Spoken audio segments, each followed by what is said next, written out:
Hey guys, this is Brian. Welcome to my new channel, Dude Burns Wood. I'm doing a slightly different format on this video, as you can probably hear. Hopefully it'll be entertaining, or at the very least, informative. Thank you for watching, and let's get into it.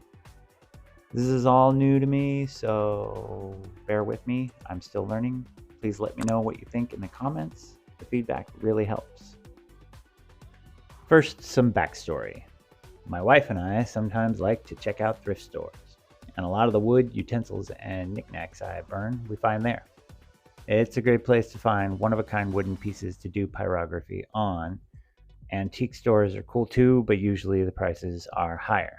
This brings me to the Welsh spoon that I'm going to burn today. My wife found a couple of these at Goodwill, shout out to the Goodwill, and we both thought they were pretty cool. Had no idea what they were, much less the history of them. We did a deep dive on the history, and it's pretty cool. There's a YouTube channel called Day Loves Spoons Thomas. No idea if I'm pronouncing that right. But he actually carves them and explains the process. I definitely suggest checking it out. I'll also put a link to his channel in the description below. The Welsh love spoon is a really old, like centuries old, Celtic tradition. There's a love spoon collection at the National Museum in Wales. The oldest spoon they have dates back to 1667. They were known to be made long before that, though. These spoons were often carved by sailors during long voyages, because, no Wi-Fi. But they weren't exclusive to seafarers.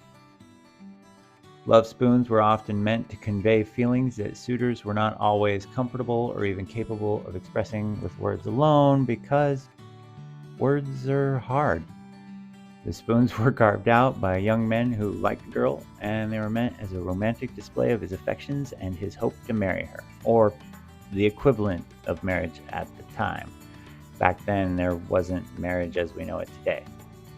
From what I gathered in my research, it was more like the young woman's agreement to cohabitate permanently. Once she agreed by accepting the spoons, they were acknowledged as a couple by their community.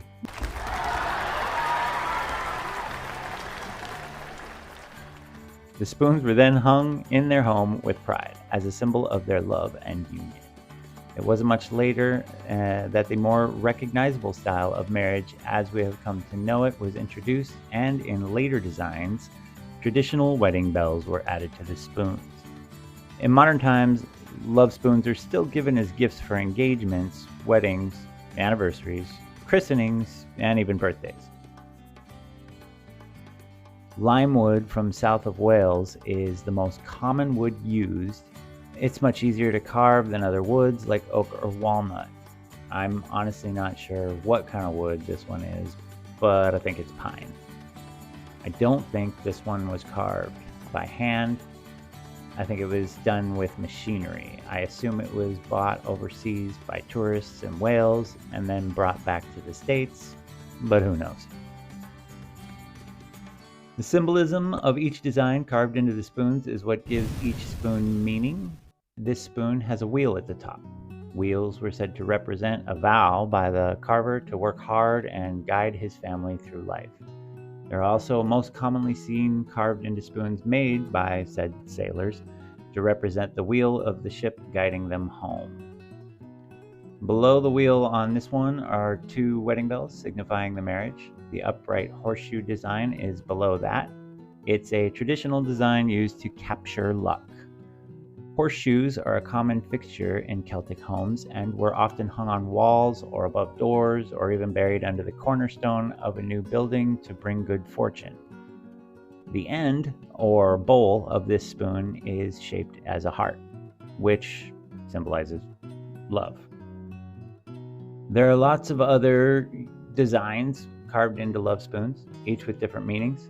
Some of these include griffins to symbolize strength and balance, crosses to signify the Christian faith, diamonds were used as a wish for good fortune and prosperity, keys and keyholes were carved to signify security or the key to one's heart.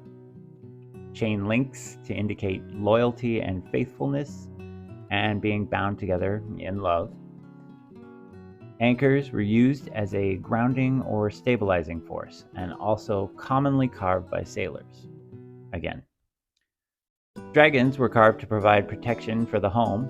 Balls in a cage were often carved into them too, which had to take a lot of talent, as they weren't just put in there. They were carved from the same single piece of wood as the rest of the spoon. These would signify being held captive by love, as well as the number of balls carved would indicate how many children they hoped to have. So many jokes. Rising above. And of course, one of the most common designs of Welsh love spoon carving were Celtic knots. These designs have so many different meanings depending on which knot they carved. Since this spoon didn't have many of these symbols, I decided to add them on with pyrography. I burned the wheel with a Celtic triquetra. Historically, this symbolized the feminine maiden, mother, and crone. It was later adopted when paganism gave way to Christianity to symbolize the Holy Trinity. On the wheel, I also added vines to symbolize the importance of connection and the bonds of family and friendship. On the wedding bells, I burned 2 Celtic dragon heads, because, well, dragons are cool. On the horseshoe, I added some embellishment and a shamrock at the bottom, because, you know, who doesn't want more luck? I also filled in the heart with a chiaroscuro Celtic knot. This is a dollar word that basically means a design inverted from light to dark. This project was much harder than I expected, because I almost always sand the pieces before I burn on them. But my wife really liked the finish and asked me not to sand it off. Turns out this was not a great idea, because the finish kept bubbling up and it made it harder for me to get clean lines. So that was a lesson learned for the next spoon. If you have made it this far, thank you truly for watching. I had fun and I hope you did too.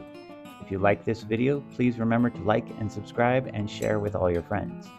Next up is the other love spoon and a brief history of Celtic knots.